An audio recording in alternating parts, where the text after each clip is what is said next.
Praise the Lord. आप सभी को जय मसीह की। और मैं आज फिर आपके लिए परमेश्वर का वचन लेकर आई हूँ। और आज हम लोग देखने जा रहे हैं परमेश्वर के वचन से उन मुसीबतों का कैसे हम सामना करें। तो आज हम लोग परमेश्वर के वचन से सीखेंगे कि जब मुसीबत आती है, समस्याएं आती हैं, तो हमें उनका सामना कैसे करना है। तो हम जब तक उनका सामना नहीं करेंगे वो हमारे जीवन से नहीं जाने वाली। तो उनका हमें सामना करना है। उन मुसीबतों को, उन समस्याओं को देख करके हमको भागना नहीं है। इसीलिए परमेश्वर का वचन हमको दिया गया है कि इस वचन को हम पढ़ करके उन समस्याओं से जो हमारे ऊपर आती हैं हम कैसे छुटकारा प्राप्त कर सकते हैं। तो आज हम लोग परमेश्वर के वचन से हम देखेंगे यहोशापात के जीवन के बारे में। तो यहोशापात जो था वो क्या था, परमेश्वर का भय मानता था और परमेश्वर की आज्ञाओं पर चलता था। लेकिन कुछ चीज़ें थी, जैसे आसपास हमारे लोग होते हैं तो कभी कभी उनकी सी चाल, हम उनसे दोस्ती कर लेते हैं तो उनकी कुछ बातें हमारे जीवन में आने लगती हैं। तो क्या होता है, तब मुसीबतें हमारे जीवन में भी एंट्री कर जाती हैं। तो जब तक हम परमेश्वर के वचन पर चलते रहेंगे तब तक समस्याएं जो हैं वो आएंगी और चली जाएंगी। और जब वो क्या करती हैं, समस्या हमारे जीवन में टिक जाए और हमारे जीवन से ख़त्म ही होने का नाम ही ना ले, तो हमें क्या करना चाहिए हम देखेंगे परमेश्वर के वचन से। हम देखने जा रहे हैं आज यहोशापात के बारे में कि जैसे कि दूसरा इतिहास और 20:1 में लिखा हुआ है, इसके बाद मोआबियों और अम्मोनियों ने और उसके सब कई मुनियों ने युद्ध करने के लिए यहोशापात पर चढ़ाई की। तो यहाँ पर देखिए, ये जो मोआबी थे और अम्मोनी थे, इन्होंने क्या किया, यहोशापात पर युद्ध कर दिया। और ये लोग बहुत शक्तिशाली थे, ये बहुत शक्तिशाली थे। और यहोशापात सोच रहा था कि मेरे पास तो इतनी सेना भी नहीं है, और ना ही मेरे पास इतने हथियार हैं कि हम उनका सामना कर सके, और मैं कैसे करूँगा।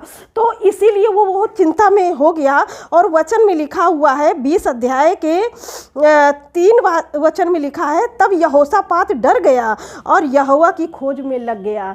तो यहाँ पर लिखा है कि जब अम्मोनी और मोआबी ने आक्रमण कर दिया तो यहोशापात ने क्या किया, वो ऐसा नहीं करने लगा कि वो भी अपने जो आसपास के राजा हों उनको मैसेज भेजे कि हमारी सहायता करिए, या हमें अपने सैनिक दे दीजिए, या देखिए हमारे खजाने में कितना धन है, हम कितनी चीज़ों को खरीद सकते हैं। उसने ये सब नहीं किया। उसने क्या किया, पहला बात तो जब समस्या आई तो वो डर गया, लेकिन डरने के बाद उसने किया क्या किया, उसने इस बात को किया कि यहोवा की खोज में लग गया और पूरे यहूदा में उपवास का प्रचार करवाया। अतः यहूदी सेवा से यहोवा से सहायता मांगने के लिए इकट्ठे हुए, वरन वो यहूदा के सब नगरों से यहोवा से भेंट करने को आए।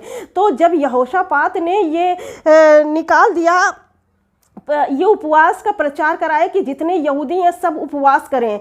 तो आप क्या करते हैं अपने जीवन में जब समस्याएं आती हैं।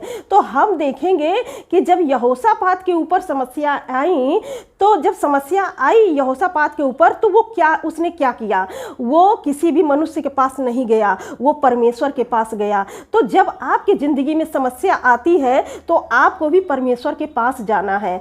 कोई भी मनुष्य आपकी मदद नहीं कर सकता, और अगर मदद करेगा तो वो कितनी करेगा। जब समस्या बहुत बड़ी है तो उसके लिए बहुत बड़े हमें परमेश्वर के पास जाना चाहिए, क्योंकि परमेश्वर से बड़ा कोई भी नहीं है। जब आपकी ज़िंदगी में समस्या बड़ी है तो आप जो सर्वश्रेष्ठ परमेश्वर हैं, आप उनके पास जाइए, प्रभु के पास जाइए और उनसे प्रार्थना कीजिए। उन समस्याओं को सिर्फ वही आपके जीवन से ख़त्म कर सकते हैं और कोई नहीं कर सकता।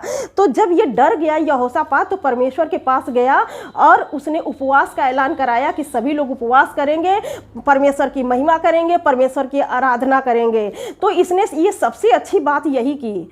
तो आप भी अपनी ज़िंदगी में अगर समस्याएं आती हैं और वो समस्याएं इतनी बड़ी हैं कि वो आपकी ज़िंदगी से जाने का नाम ही नहीं ले रही हैं, तो आप क्या करें, आप भी परमेश्वर के पास जाएं, क्योंकि ये समस्याएं जो हैं सिर्फ परमेश्वर ही ख़त्म कर सकते हैं। और आप जब पूरे मन से जाएंगे, यहोशापात जो आधे मन से नहीं गया था, उसने क्या किया, उपवास का ऐलान करवाया, प्रचार किया कि सभी लोग उपवास रखेंगे और परमेश्वर से सहायता मांगेंगे। और यहाँ पर क्या किया कि उन लोगों ने, जितने भी यहूदी लोग से सब इकट्ठा हुए परमेश्वर की महिमा करने के लिए, उपवास करने के लिए। उन्होंने अपने आप को निर्भर कर दिया, उन्होंने अपने आप को, अपने आप से अपने मन को दीन किया और पश्चाताप किया और परमेश्वर पर विश्वास किया और वे उपवास करने लगे। अब वो बैठ गए। देखिए समस्या बनी हुई है अभी, ये नहीं कि उपवास शुरू कर दिया और समस्याएं खत्म हो गई, नहीं, ये समस्या बनी हुई है। मोआबी और अम्मोनियों ने क्या किया है, युद्ध के लिए ऐलान कर दिया और चढ़ाई कर दी है। अब चढ़ाई कर दी है, अब उसके यहोशा के पास कुछ भी नहीं है कि वो युद्ध लड़ सके। लेकिन उसको परमेश्वर की याद आई कि परमेश्वर ही है जो उसको छुड़ा सकता है, तो इसीलिए उसने अपने आप को परमेश्वर पर निर्भर कर दिया। फिर हम देखेंगे 20:9 में लिखा है, यदि तलवार या मरी या अकाल और कोई विपत्ति हम पर पड़े तो भी हम इसी भवन के सामने तेरे सामने खड़े होकर अपने क्लेश के कारण तेरी दुहाई देंगे और तू सुनकर बचाएगा। हालेलुया। यहाँ पर परमेश्वर का वचन कहता है सिर्फ युद्ध ही नहीं, मोआबियों ने और अम्मोनियों ने मेरे ऊपर जो चढ़ाई की है, सिर्फ वही नहीं, अगर मेरी जिंदगी में यदि तलवार चले या तो कोई मरी आई इस संसार में और लोग मरने लगे, लेकिन और अकाल पड़े, अगर जो भूमि है वो उपज ना दे, और क्या लिखा, अगर और कोई भी विपत्ति हम पर पड़े, तब भी हम इसी भवन के सामने और तेरे सामने खड़े होकर अपने क्लेश के कारण तेरी दुहाई देंगे। और वचन में लिखा है, और तू सुनकर बचाएगा। जब आप परमेश्वर की दुहाई देते हैं तो परमेश्वर सुनकर आपको बचाते हैं। क्या कह रहा है यहोशापात, चाहे तलवार चले, चाहे मरी आए और चाहे अकाल पड़े या कोई और भी विपत्ति पड़े, तो भी हम आपकी ही दुहाई देंगे और आप क्या है, आप सुनकर हमें बचाएंगे। आप हमको सुन करके, हमारी प्रार्थना को सुन करके हमें बचाएंगे। कितना निर्भर हो गया परमेश्वर पर कि वो कहता, मैं किसी चीज़ पर, कोई भी समस्या मेरी ज़िंदगी में आए तो मैं किसी और मनुष्य के पास नहीं जाऊंगा, मैं किसी और चीज़ का उपाय नहीं करूंगा, मैं अपने परमेश्वर के पास जाऊंगा और परमेश्वर सुनकर हमें बचाएंगे। फिर लिखा हुआ है, देखें दूसरा इतिहास 20:12 में लिखा है, हे हमारे परमेश्वर, क्या तू उनका न्याय ना करेगा? यानी कि जो समस्याएं आ पड़ी हैं, क्या उनको हमारे जीवन से दूर ना करेगा? ये प्रश्न कर रहा है, ये जब प्रार्थना कर रहा है, ये प्रश्न कर रहा है कि क्या जो बड़ी विपत्ति हम पर चढ़ाई कर रही है, हे हमारे परमेश्वर, क्या तू उनका न्याय ना करेगा? और या जो बड़ी भीड़ हम पर चढ़ाई कर रही है, उनके सामने तो हमारा बस नहीं चलता। उसने क्या एक बहुत ही अच्छी प्रार्थना की कि जो लिखा हुआ है, यह जो बड़ी भीड़ हम पर चढ़ाई कर रही है, उनके सामने हमारा तो बस नहीं चलता। यानी कि जो समस्याएं आपकी ज़िंदगी में आ पड़ी हैं और आप परमेश्वर से प्रार्थना में कहें कि जो समस्या मेरी ज़िंदगी में आ पड़ी हैं, मेरा उन पर बस नहीं चलता परमेश्वर, इन विपत्तियों को सिर्फ आप ही हटा सकते हैं। और वचन कहता है कि आप सुन करके मुझे बचाएंगे। और इसने बहुत अच्छी प्रार्थना की कि हमारा तो बस ही नहीं चलता उन समस्याओं पर। और लिखा है, वह जो बड़ी भीड़ हम पर चढ़ाई कर रही है, उनके सामने तो हमारा बस नहीं चलता और हमें कुछ नहीं सूझता कि हमें क्या करना चाहिए। तो जब आपकी भी ज़िंदगी में कुछ ना सूझे, तब आप भी ऐसे ही प्रार्थना करिए परमेश्वर से कि परमेश्वर, हमें तो कुछ भी नहीं सूझता कि क्या होगा, हम तो सिर्फ आप पर ही निर्भर हैं, और परंतु हमारी आंखें तेरी ओर लगी हैं। तो जब समस्याओं में आप अपनी आंखें परमेश्वर की ओर लगाएंगे, तब परमेश्वर आपके लिए उपाय करेंगे, तब परमेश्वर आपके लिए आपकी प्रार्थना को सुनेंगे, तब परमेश्वर आपको बचाएंगे। जब इसने ये प्रार्थना की और प्रार्थना करने के बाद ये क्या किया, लिखा हुआ है, सब यहूदी अपने अपने बाल बच्चों, स्त्रियों और पुत्रों समेत यहोवा के सम्मुख खड़े रहे। मतलब कि जब समस्याएं आए तब भी आप जब तक खत्म ना हो जाए आप परमेश्वर के सम्मुख खड़े रहें, यानी कि आप उसमें बने रहें, खड़े रहें, वचन पे खड़े रहें कि परमेश्वर आपका वचन ये कहता है, आप उस वचन पे खड़े हो जाएं और आप दृढ़ हो जाएंगे। उन समस्याओं को जाना पड़ेगा। तो इसीलिए इन्होंने पहले तो प्रार्थना की, है ना, जब समस्या आई तो इन्होंने प्रार्थना की, उसके बाद ये परमेश्वर के वचन में जो लिखा था उस पर ये खड़े रहे। इन्होंने जो प्रार्थना की उस पर वो अटल रहे कि परमेश्वर हमें हमारी प्रार्थना को सुन करके हमें बचाएगा, और वो अटल रहे। फिर यहाँ लिखा है, देखिए दूसरा इतिहास 20:15 में लिखा है, तब वह कहने लगे, हे सब यहूदी, हे यरूशलेम के रहने वालों, हे राजा यहोशापात, तुम सब ध्यान दो। यहोवा तुम में से यूँ कहता है कि तुम इस बड़ी भीड़ से मत डरो और तुम्हारा मन कच्चा ना हो। तो यहाँ पर जो है, यहाँ पहले 14 से पढ़ेंगे। तब आसाफ के वंश में से यहीजिएल नामक का एक लेवी, जो जकर्या का पुत्र और बनाया का पोता और मत्या का पुत्र ईएल का परपोता था, उसने मंडली के बीच में यहोवा का आत्मा समाया। तो जब यहोवा का आत्मा समाया तब वो क्या कह रहा है परमेश्वर का आत्मा कि डरो मत, कितनी भी बड़ी समस्या हो, कितनी भी बड़ी भीड़ हो, कितने बड़े तुम गड्ढे में पड़े हो, डरो मत। वचन कहता है डरो मत। लिखा है, हे सब यहूदियों, हे सब यरूशलेम के रहने वालों, हे राजा यहोशापात, तुम सब ध्यान दो। यहोवा तुमसे यूं कहता है कि तुम इस भीड़ से मत डरो और तुम्हारा मन कच्चा ना हो, क्योंकि युद्ध तुम्हारा नहीं है, परमेश्वर का है। वचन कहता है कि युद्ध तुम्हारा नहीं है, परमेश्वर का है। तो आप परमेश्वर क्यों मानते हैं? इसीलिए तो विपत्तियां बहुत ज़्यादा आती हैं कि आप परखे जाएं, आप क्या है, आप तपाए जाएं और आप एक खरा सोना बन करके निकले। ये युद्ध आपका है ही नहीं, ये समस्याएं आपके लिए है ही नहीं, बस ये आपको सोचती हैं कि हम आए और देखें, हम इन पर प्रभुता करें। अगर ये परमेश्वर के वचन में नहीं बने होंगे तो ये प्रभुता करेंगी, लेकिन जब आपके विश्वास को, आपकी परख को देख लेंगे कि ये तो सोना है और आग से तपाया हुआ खरा सोना है, तो उनको जाना ही पड़ेगा, क्योंकि युद्ध आपका नहीं है, युद्ध का तो परमेश्वर का है, युद्ध तो परमेश्वर का है। इसीलिए परमेश्वर ने आत्मिक जीवन दिया है कि सारी शरीर में रह करके आत्मिक जीवन जियो, और ये युद्ध है ही नहीं आपका। यहाँ लिखा, क्योंकि युद्ध तुम्हारा नहीं, परमेश्वर का है। कल उनका सामना करने को जाना।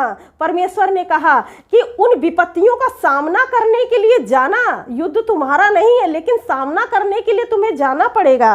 और जब देखो वे शीश की चढ़ाई पर चढ़े आते हैं, इस लड़ाई में तुम्हें लड़ना ना होगा। हे यहूदा, हे यरूशलेम, ठहरे रहना और खड़े होकर यहोवा को की ओर से अपना बचाव देखना।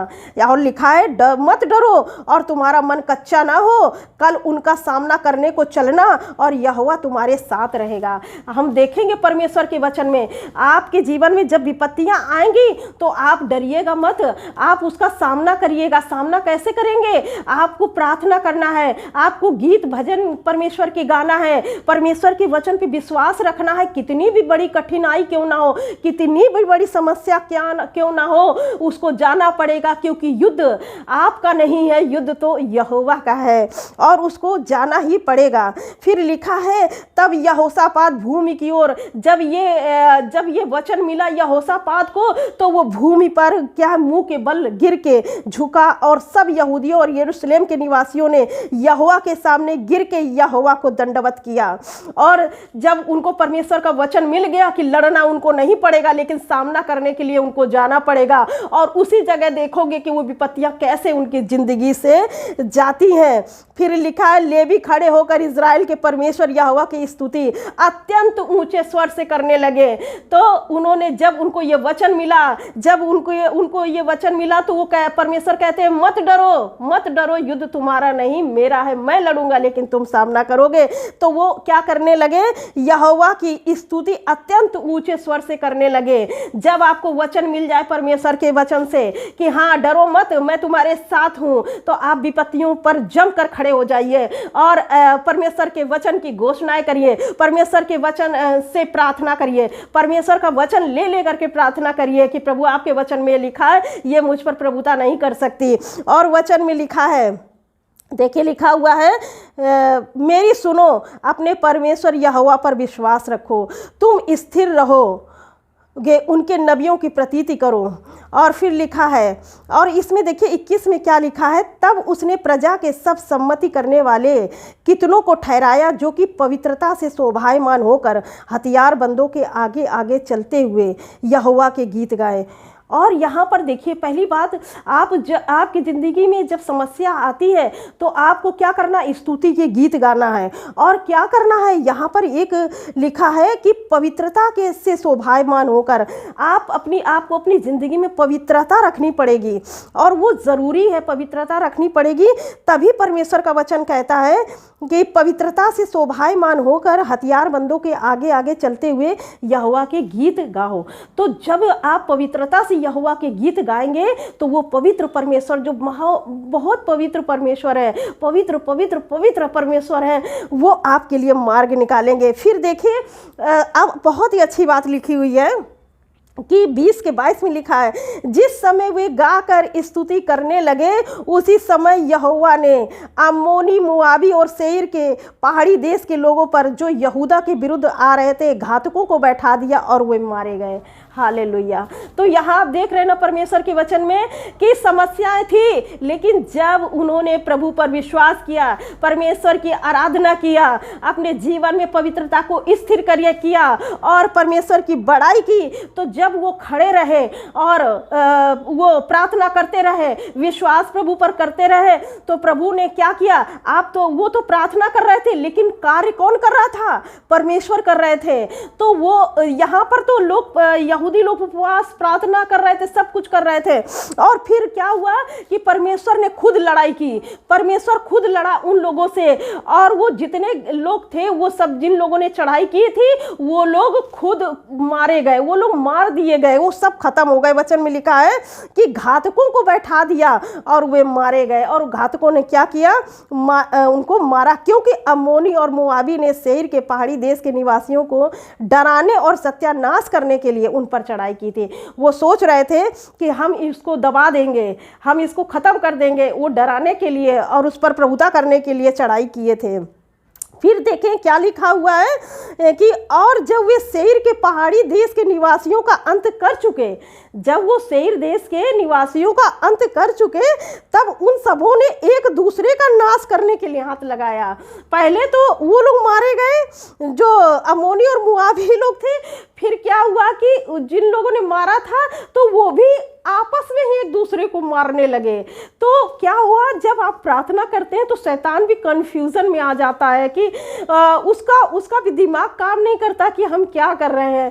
तो उन लोगों में कंफ्यूजन क्रिएट हो गई, वो आपस में ही एक दूसरे को मारने लगे और आपस में ही एक दूसरे को मारकर एक दूसरे की हत्या कर दी और वो खत्म हो गए। तो इसी तरह से देखिए आप, इन लोगों ने प्रार्थना किया तो कौन लड़ा, परमेश्वर लड़ा, और परमेश्वर ने इनको क्या हुआ, यहोशापात को क्या दिया, आजादी दिया, उन समस्याओं से छुटकारा दिया। तो आप जब प्रार्थना करते हैं, आप कितनी भी बड़ी समस्या क्यों ना हो, अगर वचन के अनुसार आप चल रहे हैं और समस्या बनी है, लेकिन अगर आप इस वचन के अनुसार समस्याओं से लड़ रहे हैं, जैसा इसमें लिखा है, जैसा यहोशापात ने किया वैसा अगर आप कर रहे हैं तो आप जरूर सफलता देखेंगे, क्योंकि युद्ध आपका नहीं है, युद्ध परमेश्वर का है। तो इसीलिए युद्ध परमेश्वर लड़ रहे हैं। आप जब प्रार्थना कर रहे होंगे, आप ऐसा नहीं कि जब हम प्रार्थना करके उठेंगे तब परमेश्वर हमारी जिंदगी में कार्य कर रहे होंगे, नहीं, जब आप प्रार्थना कर रहे होंगे, आप जब घुटने टेके होंगे, जब आप उपवास रख रहे होंगे, परमेश्वर आपके पीछे कार्य कर रहे होंगे, वो चुपचाप नहीं बैठते हैं, वो कार्य कर रहे होंगे वचन के अनुसार। क्योंकि जब ये प्रार्थना आराधना महिमा कर रहे थे तो इस पर्दे के पीछे परमेश्वर कार्य कर रहे थे। तो परमेश्वर क्या करते हैं, वो दिखाई हमको अचानक दिखता है, परमेश्वर के कार्य हमको अचानक दिखाई देते हैं, लेकिन परमेश्वर अचानक कोई काम नहीं करते हैं, परमेश्वर पर्दे के पीछे कार्य करते रहते हैं। और फिर क्या हुआ, जब इन लोगों ने ऐसा किया तो वो लोग क्या, जब आप प्रार्थना करते हैं तो शैतान को क्या करते, परमेश्वर उसको कंफ्यूजन हो जाती है और उसको समझ में नहीं आता, जैसे कि लगता है उसका माइंड ही काम करना बंद हो जाता है। जब आप परमेश्वर में सच्चाई से खड़े हो, प्रार्थना कर रहे हैं, तो जब परमेश्वर लड़ते हैं ना, तो उन लोगों में, उन दुष्ट आत्माओं में क्या होती है, उन दुष्ट आत्माओं में क्या कंफ्यूजन क्रिएट हो जाती है और वो आपस में ही लड़ने लगते हैं। तो इसीलिए, और यहाँ वचन कहता है कि वो आपस में लड़े और लड़ करके आपस में ही मर गए, तो समस्याएं चली गई। तो इसीलिए फिर देखिए लिखा हुआ 24 में, तब यहूदियों ने जंगल की चौकी पर पहुंचकर उस भीड़ को और दृष्टि की, तब क्या देखा कि भी भूमि पर शव पड़े हैं और कोई नहीं बचा। तो यहाँ पर परमेश्वर ने कहा था कि सिर्फ आप सामना करने के लिए जाना, लड़ना नहीं है आपको। तो जब ये गए युद्ध भूमि में तो देखे सब मरे पड़े हैं। तो जब आप परमेश्वर से प्रार्थना करके उन समस्याओं की ओर देखेंगे तो देखेंगे वो खत्म हो चुकी हुई होंगी, है ना, आपके लिए मार्ग निकल चुका होगा। तो इसीलिए परमेश्वर कहता है आपका लड़ना नहीं होगा, आपको सिर्फ सामना करना है। लड़ाई तो परमेश्वर की है, लड़ाई तो परमेश्वर लड़ रहे हैं पर्दे के पीछे, जो आपको दिखाई नहीं दे रही है। तो इसीलिए परमेश्वर का वचन कहता है कि जब आप मुड़ करके उन समस्याओं को देखेंगे तो वो समस्याएं जा चुकी होंगी, सिर्फ उनके शव पड़े मिलेंगे कि अरे ये तो पहले दिखाई दे रही थी, अब तो नहीं रही, वो चली गई, परमेश्वर ने उसको खत्म कर दिया आपके जिंदगी से और आप आजाद हो गए। जिस तरह से यहोशापात का डर उसके जीवन से चला गया, उसी तरह से आपके जिंदगी से वो समस्याएं चली जाएंगी, परमेश्वर का वचन कहता है। फिर लिखा है, तब यहोशापात और उसकी प्रजा लूट लेने को गए और सबों के बीच बहुत सी संपत्ति और मनभावने गहने मिले और उन्होंने इतने गहने उतार लिए कि उनको ना ले जा सके, वरन लूट इतनी अधिक थी कि बटोरते बटोरते 3 दिन लग गए। अब देखिए कितनी बड़ी आशीष परमेश्वर ने इन लोगों को दी। जो लोग डर रहे थे तो वो जो समस्या थी, तो क्या हुआ, वो समस्या तो खत्म हो गई, लेकिन आशीष के द्वार ऐसे खुले कि इतनी आशीषें परमेश्वर ने उस वक्त दी कि 3 दिन हो गए, बटोरते बटोरते बटोरते बटोरते 3 दिन हो गए और उनके पास इतना ज्यादा हो गया कि वो ले नहीं जा पा रहे थे। इतना ज्यादा था कि कितनी आशीषें थी उस जगह पर। ऐसे ही जब आपकी जिंदगी से वो समस्याएं जाती हैं तो परमेश्वर आशीषों के द्वार खोलते हैं और आप इतना, परमेश्वर आपको उस आशीषों में भरते हैं कि आप बटोरते बटोरते थक जाते हैं, जैसा कि वचन कह रहा है कि 3 दिन तक बटोरते रहे। तो इसीलिए जो मैंने आज आपको परमेश्वर का वचन बताया है, अगर आप इस वचन को फॉलो करते हैं अपनी जिंदगी में और आप इस वचन पर विश्वास करते हैं तो ये वचन आपके लिए है। अगर आप किसी समस्या में हैं तो आप ज़रूर इस बात को लिखें कि सच में मैं समस्या में था और मुझे आज परमेश्वर का वचन मिला और मैंने इस वचन से बहुत कुछ सीखा। आप इसके लिए कमेंट्स कर सकते हैं ताकि मुझे भी पता चले कि सच में ये वचन लोगों से बात किया है और उनके जीवन में कोई ऐसी समस्याएं थीं जिससे कि आज उनको समाधान मिला है। तो इसीलिए आप जब बताएंगे तो मुझे भी खुशी होगी, क्योंकि परमेश्वर ने किसी ना किसी के लिए तो ये वचन जरूर दिया है कि उसकी ज़िंदगी में जो समस्याएं हैं उससे कैसे में छुटकारा प्राप्त करना है और कैसे उसका सामना करना है। तो मुसीबतों में सिर्फ सामना कर रहा है आपको, और लड़ेगा यहोवा लड़ेगा, क्योंकि युद्ध आपका नहीं है, युद्ध यहोवा का है। परमेश्वर इस वचन से आप सबको बहुत आज की आशीष दे। God bless you all. Thank you.